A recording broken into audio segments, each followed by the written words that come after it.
Assalamualaikum warahmatullahi wabarakatuh. Baik teman-teman, berjumpa lagi bersama Ustaz Aldo dalam pembelajaran matematika SMP ITR ya.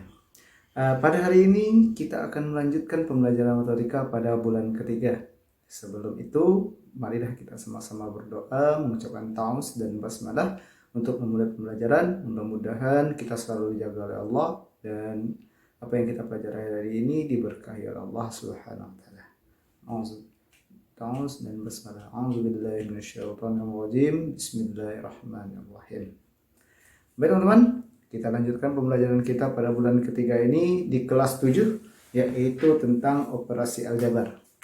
Ya, sebelum kita masuk tentang operasi aljabar, Ustaz akan menceritakan tentang seorang ilmuwan Islam yang dikenal dengan Bapak Aljabar. Ya, tidak lain dan tidak bukan, beliau adalah Ibnu Musa Al-Khawarizmi, ya, Nujabir Musa Al-Khawarizmi.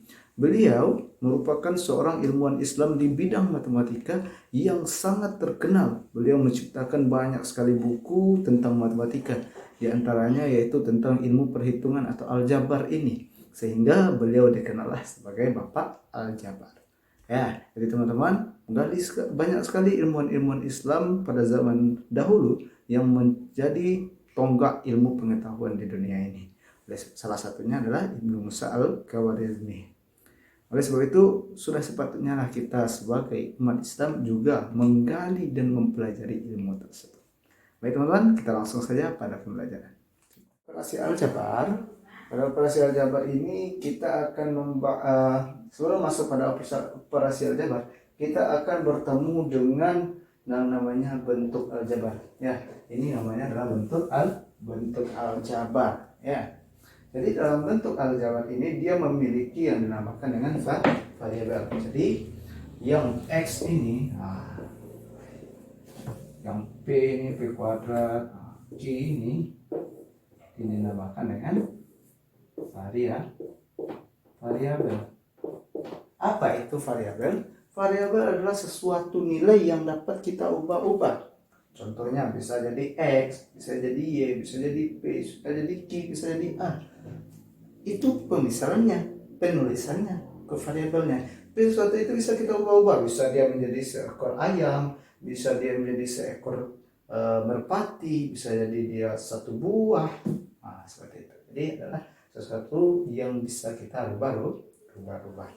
Kemudian pada variabel itu ada yang namanya koefisien. Koefisien itu adalah bilangan di depan variabel tersebut. Jadi koefisien itu hanya ada pada variabel. Jadi angka di depan variabel ini kita namakan dengan koefisien.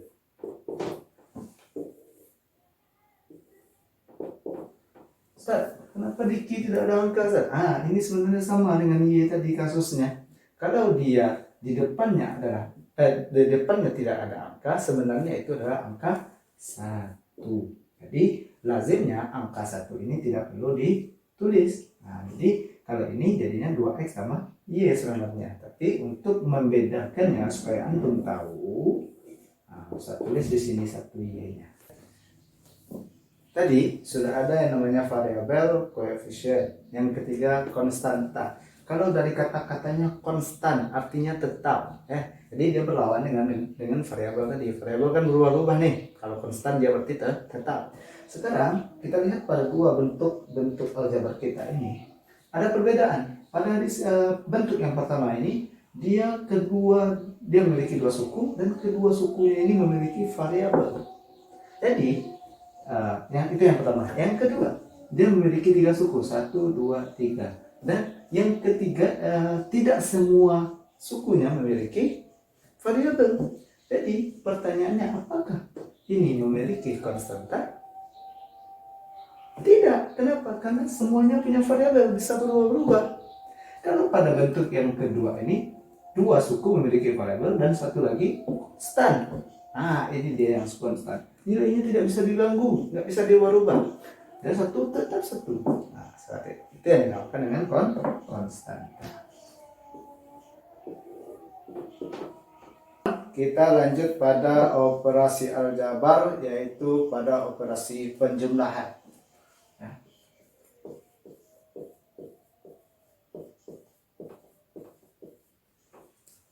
pada operasi penjumlahan ini kita harus contoh ya, kita langsung pada contoh saja. Penjumlahan dan pengurangan itu sama. Pengurangan. Caranya sama. Ya, jadi langsung saja kita masuk pada contohnya. Contoh soalnya 2x tambah 3y ditambah 5y ditambah x. Oke. Untuk penyelesaian soal aljabar ini, ya, kita harus kembali pada pemahaman kita yang dulu ketika SD.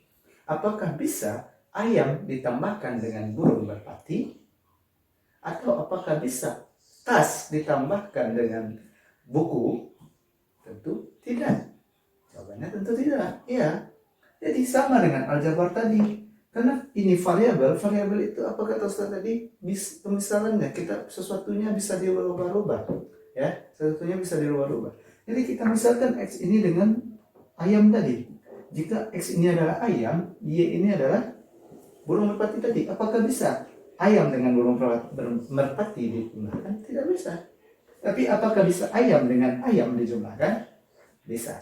Jadi intinya untuk penjumlahan ataupun pengurangan bentuk aljabar yang harus antum lakukan pertama adalah samakan dia atau dekatkan dia yang sejenis. Dekatkan ayam dengan ayam.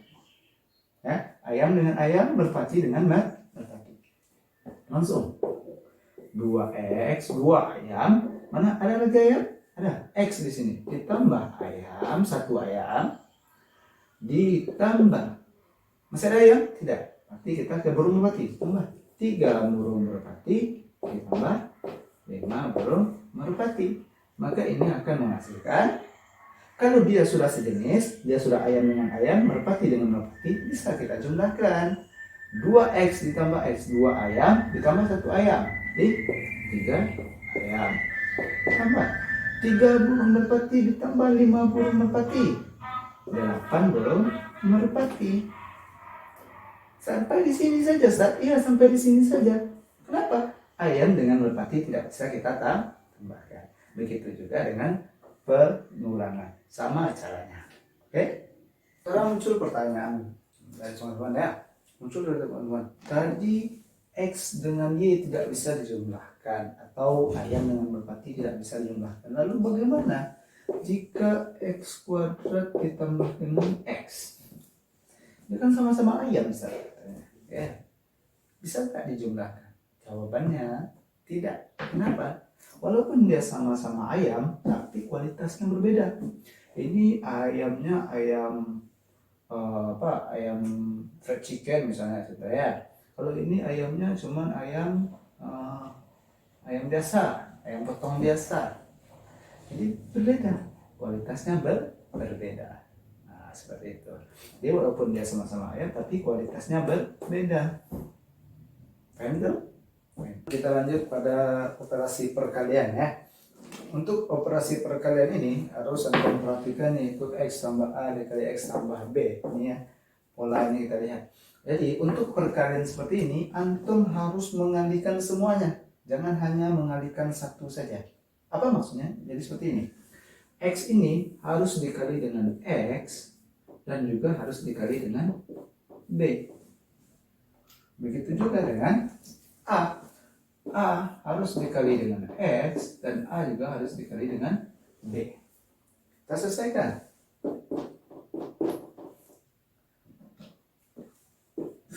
X dikali X, tandanya tambah X dikali positif B. Tentu yang X, yang A nya lagi tambah A dikali X tambah A dikali B. Jadi untuk perkalian harus mengikuti proses seperti ini. Baru nanti kita selesaikan.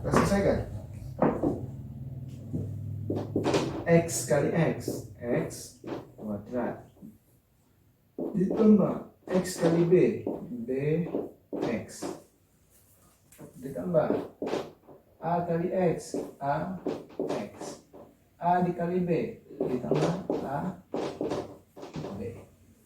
Jadi untuk perkalian antum harus memahami pola ini. Harus memahami pola ini. Nah, kita lanjutkan dengan contoh soalnya. 3A dikurang 5 dikali 3A dikurang 4. Jadi seperti yang tadi yang kita lakukan tadi. 3A ini dikali 3A dan juga harus dikali dengan, ingat ini negatif maka harus dikali negatif 4 gitu ya. Kemudian negatif 5 harus dikali ke samping juga. Negatif 5 dikali 3A dan negatif 5 dikali negatif 4. Ya, kita selesaikan. Sama dengan 3A dikali 3A. Nah, 3A lambangnya apa? Positif ya. 3A dikali, ingat lambangnya apa? Negatif 4 ya. Kemudian ini lambangnya apa? Negatif 5 dikali positif 3A. Lanjut, negatif 5 lagi, negatif 5 dikali negatif 4. Kita selesaikan. 3 kali 3, bilangan dengan bilangan. 3 kali 3 9. A kali A kuadrat. Ingat itu kan. 3A kali negatif 4, 3 kali negatif 4, negatif positif ya, kali negatif negatif 12A. Negatif 5 kali 3, negatif 5 negatif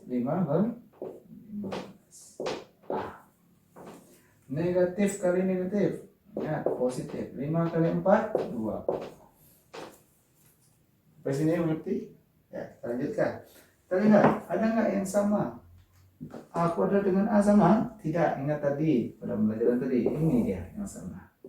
Sama-sama ayam ya, sama ayam. Kalau bisa kita selesaikan, ini akan menjadi 9A kuadrat kurang 12 kurang 15. Jadi kurang 27A ditambah 20. Pada operasi pembagian ya.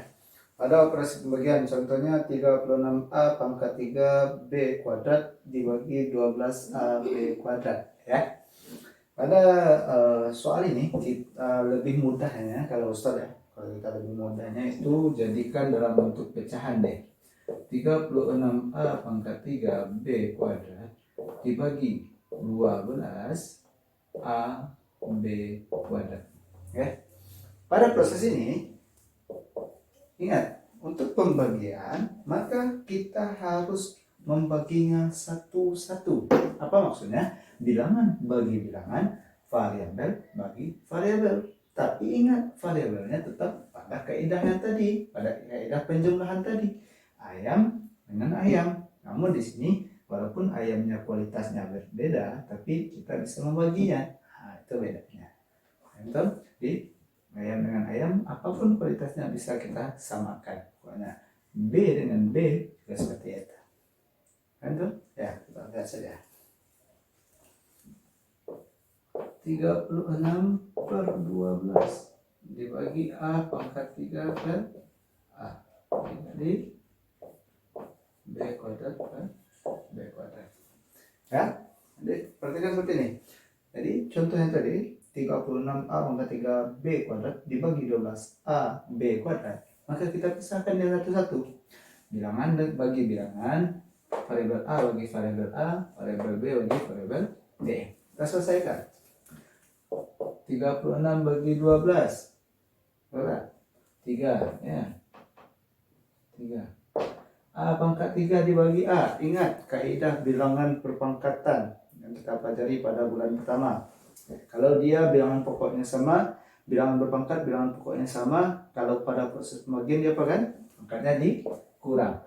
A pangkat 3 dikurang 1. Karena kalau pangkatnya tidak dituliskan itu adalah pangkat 1. Dikali B kuadrat, juga pembagian, bilangan pokoknya sama, kurang juga. Oke. Selesaikan. 3 dikali A pangkat 3 kurang 1, A kuadrat. B 2 kurang 2, B pangkat 0. Kalau B, oke, B pangkat 0. Kita selesaikan 3A kuadrat. B pangkat 0, apapun bilangannya selain 0, jika dipangkatkan dengan 0 akan menghasilkan 1. Maka hasilnya adalah 3A kuadrat. Kita lanjut pada operasi selanjutnya, yaitu operasi pemangkatan. Jika kita membahas dulu ya, kita ingat dulu pembelajaran tentang bilangan berpangkat. 2 pangkat 2. Kalau 2 pangkat 2 apa artinya? 2 dikali 2, artinya 2-nya ada sebanyak 3 kali. Atau 2 pangkat 5. Ini sama dengan 2 kali 2 kali 2 kali 2 kali 2, atau 2-nya sebanyak 5 kali. Betul ya? Seperti itu. Kalau pada bilangan aljabar juga berlaku hal seperti itu. Contoh, 2A kuadrat. 2A dikuadratkan. 2A dikuadratkan. Artinya ini akan menjadi 2A dikali 2A. Seperti itu. Jadi yang dikuadratkan itu adalah semuanya. Berbeda dengan 3A kuadrat. Apa maksud 3A kuadrat? Maka A-nya saja yang dikuadratkan. 3A dikali A. Oke, 3 kali A kali A. Seperti itu. Jadi berbeda ya. Kalau dikurungkan, dikuadratkan, maka keduanya yang dikuadratkan. Tapi kalau cuma yang A saja yang dikuadratkan, maka 3 dikali A dikali A. Seperti itu. Kemudian pada bentuk aljabar lainnya ada juga yang seperti ini, X kurang 2 dikuadratkan. Apa artinya ini? Ini akan menjadi X kurang 2 dikali X kurang 2. Sama saja. Jadi kalau dipangkatkan sama saja. Nah, bagaimana untuk menyelesaikannya? Kita lihat lagi dalam bentuk perkalian. Kan? Bagian di perkalian tadi. Ini dikali X, X kali negatif 2, negatif 2 kali X, negatif 2 kali negatif 2. Jadi seperti itu caranya teman-teman ya. Oke, itulah operasi aljabar kita pada hari ini. Ya, itulah pembelajaran kita pada pertemuan kali ini tentang operasi aljabar ya. Mudah-mudahan antum bisa mengerti dan mengerjakan LKPD sesuai dengan yang telah Ustaz berikan pada latihannya. Jangan lupa antum lihat materi-materinya kembali dan ulang-ulang, banyak membahas contoh soal. Insyaallah antum akan mengerti. Terima kasih. Assalamualaikum. Mari kita akhiri pertemuan kita dengan mengucapkan hamdalah, alhamdulillahirabbil alamin, dan kita sempurnakan dengan doa kafaratul majelis. Subhanakallahumma wa bihamdika asyhadu an la ilaha illa anta astaghfiruka wa atubu ilaik. Assalamualaikum warahmatullahi wabarakatuh.